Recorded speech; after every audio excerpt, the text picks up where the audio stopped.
Hey, you got transmission fluid leaks or fluid leaks at the tail shaft, but not the seal. It's actually coming out of the slip yoke. There's a cap on the end there. Sometimes they have a vent and sometimes they don't. And sometimes that cap starts to leak. So what we're gonna do is replace the slip yoke, okay? I've done in the past, I've taken the slip yoke out and I cleaned them up really good and I put epoxy on the outside and on the inside. This particular model is a 2017 Chevy Colorado. So I'm gonna remove the drive shaft and replace the slip yoke with a brand new one. Okay, so what you wanna do is put the vehicle in neutral, jack it up, support it properly in the rear so you can turn the drive shaft, okay? If yours is a four-wheel drive, hopefully it's not locked in four-wheel drive. But otherwise, if you forget, put some penetrant on your shifter cable and get a flat blade screwdriver in there and twist it and take the cable off the shift rod, okay? And then you can move the lever and get it out of park. All right, so if this is all rusty and nasty looking, I might not want to do this. All right, but I put penetrant on it, get my flat blade screwdriver in there, and I'll work it.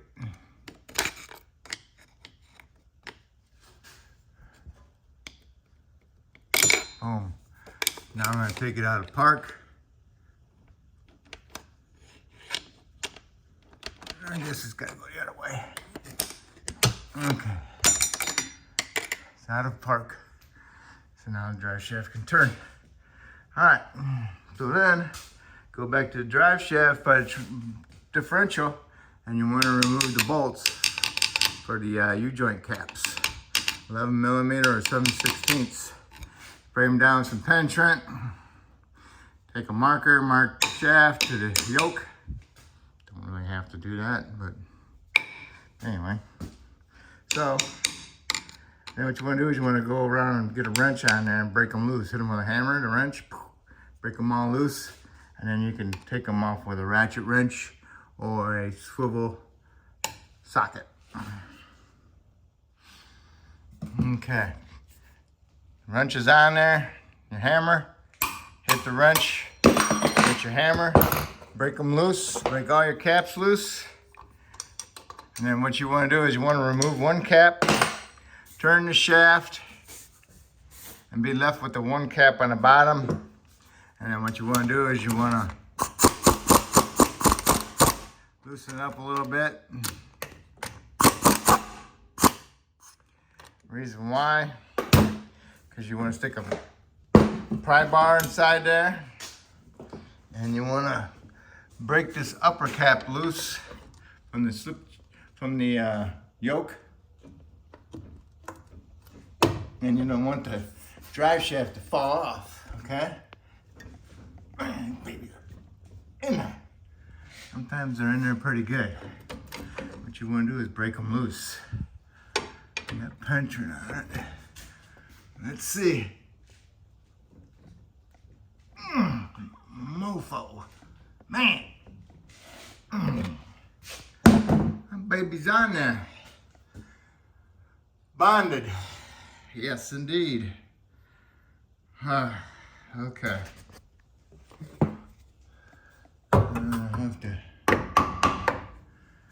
I'm gonna get me a brass drift, brass punch, and I'm gonna hit the U-joint caps with it. Hopefully give it a little bit of jarring to help break them loose. Okay, I turned the shaft sideways, then I hit the cap with my brass punch. Should do it a couple times. Turn my shaft back up. Got my pry bar up in here to push against the upper part of the joint. I broke it loose, okay? Now the bottom one's loose a little bit also. If you notice, shaft didn't fall out and the cap didn't fall out. So this retainer helps hold it in there so you don't lose it. Okay, so next you want to do is turn your shaft. See how it's like it is. And what you can do is remove your cap bolts, hold on to the shaft, pull the shaft in, and then we'll go from there. Okay, you got the cap retainer off. Put your hand like this, get another screwdriver, go underneath, pry that out. Okay.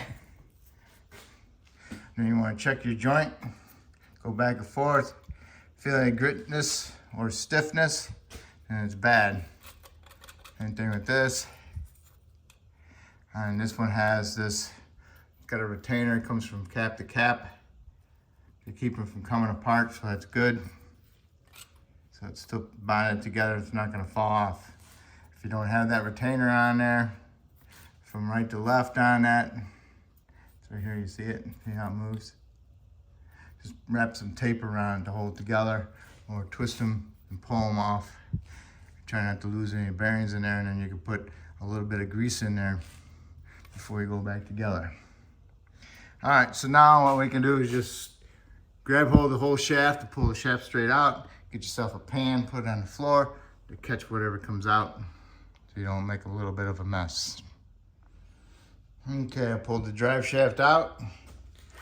This is what we're gonna replace. The seal hasn't been leaking, so hopefully I can just reuse it. Take the chance of not having it leak. Okay, so what we're gonna do is replace this. So we're gonna take it over to the bench and start taking it apart. Okay. Here's my new one. GM Parts Plus. I gave them the VIN number. God. And I waited 2 weeks for this. Oh man. I tell ya. Okay, you want to remove your clips on the slip yoke itself. Alright, I use a pair of side cuts. You can use a good pair of flat needle nose pliers. All right, I put some pension on it. Hopefully that'll help soak it. And it looks like it's, my U-joints are moving a little bit. I'm not sure. So I'm gonna go on to the next step. This is crazy. It moved. It's already moving. Never had that happen before. Okay, so I'm gonna let the shaft rest on my vise, and then I'm gonna tap this that way, and then hopefully it'll push it all the way in, and then hopefully I can remove the cap on one side. Okay, I held up the slip yoke, tapped it that way. See how much it moved? So now I'm gonna see if I can give me a pair of pliers to grip hold of that and hold on to the slip yoke so don't put no tension on it, and I'll pull that cap out. Usually I have to pound these apart, but I pulled it right out. I didn't pull it right out, but I twisted it out with a pair of channel locks, grabbing hold of it like this, and then pried it and twisted it back and forth and re-gripped and pried it off, okay? So now I got it out. I didn't lose any needle bearings, so I'm good. So now I gotta push this one back inside this side so I can do the same thing. Tapped on the slip yoke, got it lined up as best I could, and tapped on it, and pushed the slip yoke down past the other cap. Now I'll get my channel locks on there and twist it and pull, twist it and pull. Okay, I got it. Man, it had a good suction keeping it on there. All right, so how it is now, what I'm gonna do is finish it off and pull that off. Okay. What you wanna do is mark this and mark that so you know how it came apart. Just, who knows, in case it was balanced in the factory, which they are, but sometimes it don't really matter. But if you put back together in the same spot, at least you'll feel more positive. So I'm gonna get a punch, I'm gonna center punch it right here, and I'll center punch it right there, just be an indicator. Okay, get some memory cloth, clean up your shaft a little bit, don't go bananas on it, just clean it up a little bit. And then clean up the backside inside here, get it nice and clean. You use some brake clean, spray it pretty good, wipe it off. I'm gonna use some epoxy, I'm gonna fill it up. But also what I'm gonna do is get rid of most of the grease that I can, oil, trans fluid, and brake clean that's been in there. What I'll do is I'll heat it up and I'll help burn off whatever's stuck inside that cap, because this is the cap right here. Presses in there and then they punch it down, bend the little edges over in the factory. I'm just gonna do this to remove any oil that's in there. And I'll mix up some epoxy and I'll fill it up and I'll let it dry.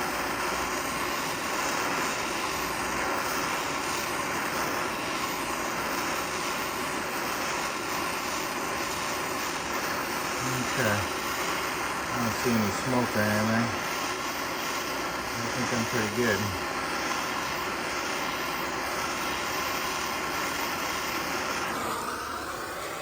All right.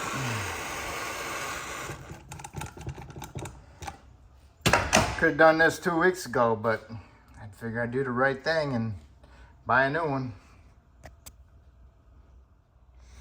Okay, I mixed up some JB Weld epoxy. I put it on there. Make sure you mix up enough. Probably use I'd say about a nickel size, 2 nickel size piles of both components. Put it in there, spread it around, and then rubbed it on the outsides of it a little bit, just get into the porousness of it. Now all you gotta do is wait.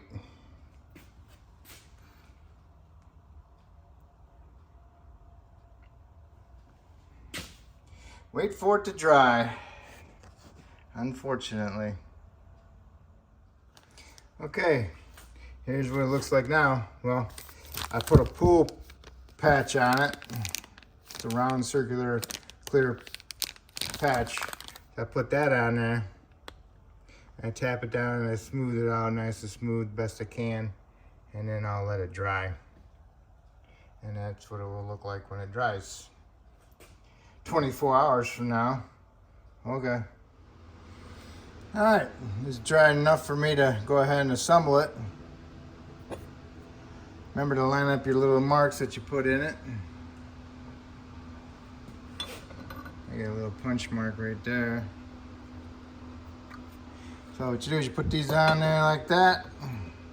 Then you guide one of your caps in there and you tap it in with the small ball peen hammer. So it's all the way in there somewhat. And then you work on the next side, the other side. Okay, I'll slowly tap this cap all the way in. Get it in there as far as I can get it. And then I'll come over here to this side and move my slip yoke around to center this and push my other cap in there.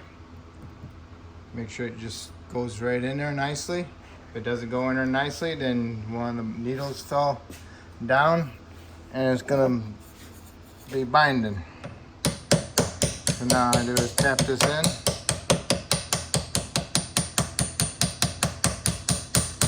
And it has to bottom out.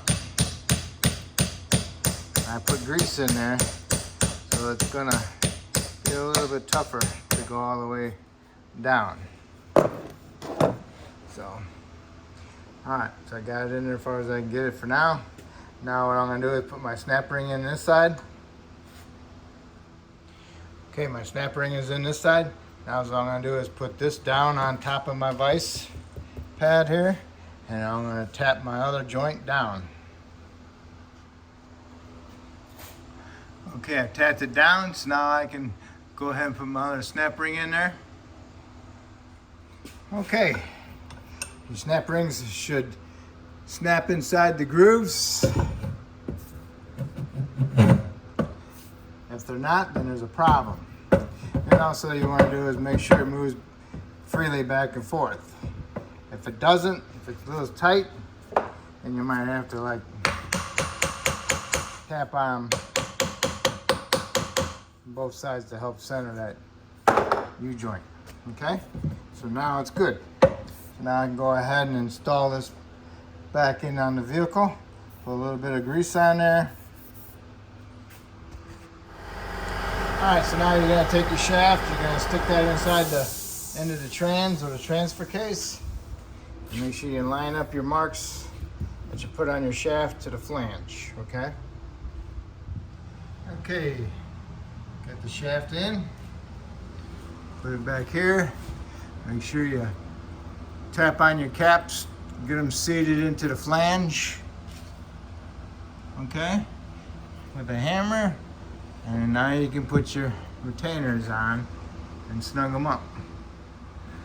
Okay, you got them all snugged up. Go ahead, now it's time to torque them. The torque is like 40 foot-pounds, 35, 40 foot-pounds, but you know, I'll just go ahead and snug them up with my wrench. I'll tap on them with my hammer, because yes, these bolts will snap off in there, and you don't want that to happen. Okay? All right. Okay, now that you got the shaft all done, now the time is to do is top off your fluid. If you got the transfer case, that's great. Got an 18mm plug right here. Remove it. Put the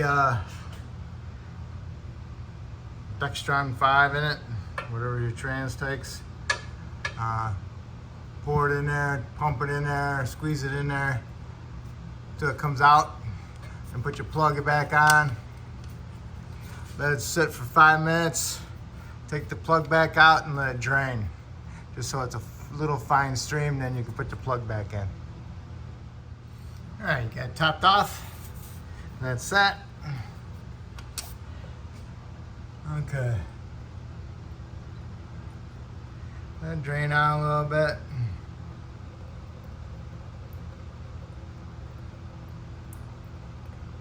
And it's supposed to be the maximum 1/4 inch below the fill plug, so.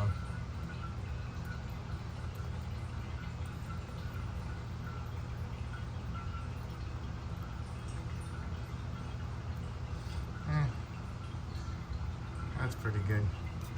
Good enough for me. All right, put that in there and make sure you snug it up. After you snug it up, clean it up, okay? And that's it. And that's how you replace the slip yoke or seal it up, okay? If I helped you out with this video, that's awesome. Hopefully you can help me out by subscribing. And good luck, and thank you. All right, so you got it cleaned off, got all your fluid topped off. Make sure the upper panel there, floorboard's cleaned off. And then go over here to your linkage. Make sure you put your linkage back on and clip it on. Once you get it clipped on, give it a little snug. See if a little tug, see if it pulls off. If it pulls off, then make sure you push it on properly. You know, it takes a long pry bar going up into the floorboard and just push up against it, okay? And then we'll complete it, okay?